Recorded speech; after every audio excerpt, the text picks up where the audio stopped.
subdesarrollados de Sudáfrica y de India. Entonces, tienen ustedes la palabra. Thank you for those presentations.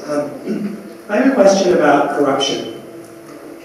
In every country in the world it's a problem. It particularly bites hard in countries with scarce resources. And I wonder about the extent to which, when exploring, say, the right to health in the T760 case, the court considered the possibility that one of the fundamental drivers of the failure of HMOs to provide services to people in the not contributory scheme, the other scheme, was sort of a game playing, resources being lost someplace, role of pharmaceutical companies, similarly in India and South Africa. And it's a very touchy issue, but I think one of the key, it's really one of the main causes for the lack of fulfillment of economic and social rights. And so some of the work that the courts did were about design, program design, this scheme, that scheme. But the great more fundamental political economy question, and wondering about the capacity and political will and the power of the courts to investigate things like that. La pregunta mía es para los jueces y ex jueces en el panel. Y es sobre la sugerencia de que los jueces sí tienen en cuenta las condiciones, los resultados más, que pueden ser más negativos de sus sentencias, ¿no? Hemos oído en el día de hoy distintas críticas, al rol de los jueces, y una de ellas es que no toman en cuenta las externalidades negativas o las consecuencias sistémicas que puede tener un número importante de casos individuales. Me gustaría que hablaran un poco más de cómo hacen ustedes para informarse de la posibilidad de que sus sentencias puedan tener situaciones con consecuencias negativas.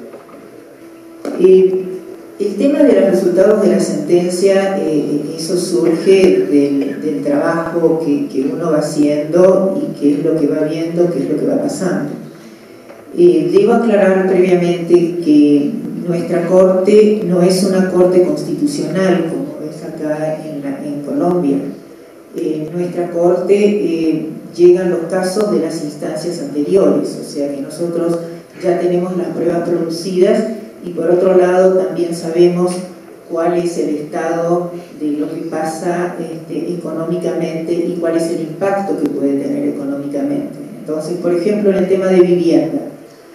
En el tema de vivienda nosotros sabemos que si sacamos una sentencia que obligue al Poder Ejecutivo a poner viviendas disponibles a todos los que no lo tienen en el plazo que sea, aunque sea 3 o 4 años, sabemos que eso, si sacamos esa sentencia directamente, va a ser casi de cumplimiento imposible. Entonces, ¿qué estamos haciendo? Está saliendo en estos días una sentencia para un caso muy particular, o sea, una mujer vulnerable que está en situación de violencia familiar, que además es discapacitada. Entonces estamos sacando una orden imperativa al Poder Ejecutivo para que le ponga una vivienda a disposición y además un subsidio del que pueda vivir ella y su hijo. Eso sabemos que lo va a cumplir y en el plazo que estamos diciendo. Yo creo que en este tipo de cosas y nuestra experiencia anterior con las cuestiones de salud nos ha demostrado que a medida que vamos sacando 1 o 2 casos individuales, después, primero que la sociedad, la gente ya toma conciencia de que tiene el derecho a exigir. Ese es otro tema que también lo ven quizás más desde la organización de la sociedad, de las organizaciones que trabajan en la sociedad civil y que después nos llega a nosotros.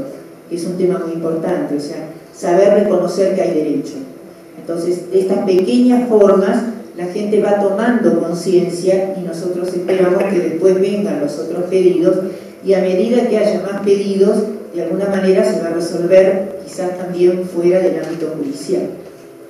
Primero, lo que llamamos los colados en el régimen subsidiado. Cuando tenemos 2 regímenes, uno subsidiado para personas pobres, un régimen de salud contributivo para los que tienen capacidad de pago, lo que se hizo evidente es que muchas personas que sí tienen capacidad de pago prefieren quedarse en el régimen subsidiado.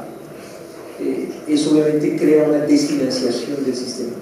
Los supuestos cuando se adoptó en 1993 el sistema de salud colombiano era que la mayor parte de la población iba a estar contribuyendo.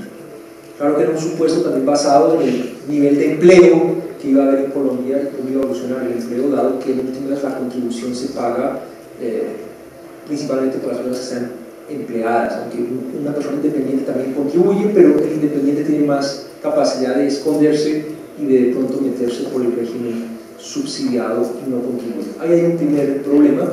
La Corte lo abordó, no desarrolló en extenso el punto, hay que reconocerlo, pero sí señaló que dentro de las medidas a tomar había que considerar formas de desincentivar que hubiera personas con capacidad contributiva que siguieran el régimen subsidiado y establecer mecanismos para que a medida que evoluciona la situación de empleo de una persona, pues entra al régimen contributivo si tiene capacidad, pero después si queda desempleado tenga algún colchón, alguna manera de no perder, digamos, su situación, o viceversa, si estaba desempleado, ¿qué le sucede cuando evoluciona su posición en el mercado?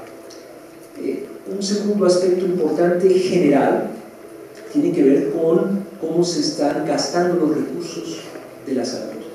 Los recursos que ingresan al sistema de salud, ¿cómo se están gastando?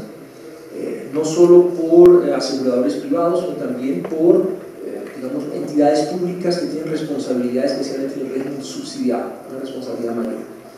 La Corte por eso impartió órdenes al supervisor. El supervisor es el que se encarga de velar porque no haya, por usar la palabra fuerte, corrupción dentro del sistema, y la Corte entendió que ese supervisor no estaba haciendo bien la tarea, que si la hacía bien se ahorrarían muchos recursos, no, se destinarían los recursos a su finalidad, a lo que debe ser, que es la atención de salud. Esos fueron dos intervenciones muy claras en todo este el tema de corrupción. Hay una tercera, que quizás me estoy extendiendo mucho y paso más bien a la otra pregunta sobre efectos perversos. Sí, realmente en Colombia el tema de los efectos perversos en salud ha evolucionado y la Corte fue sensible al tema. Los primeros casos en salud fueron casos en los cuales se protegía al que presentaba la acción de tutela, pero como el obligado era un asegurador privado, surgía el problema de si el asegurador privado que tiene un contrato, en esencia que cubre unos determinados servicios, podía ser obligado a financiar un servicio que no estaba previsto dentro del contrato, por así decirlo.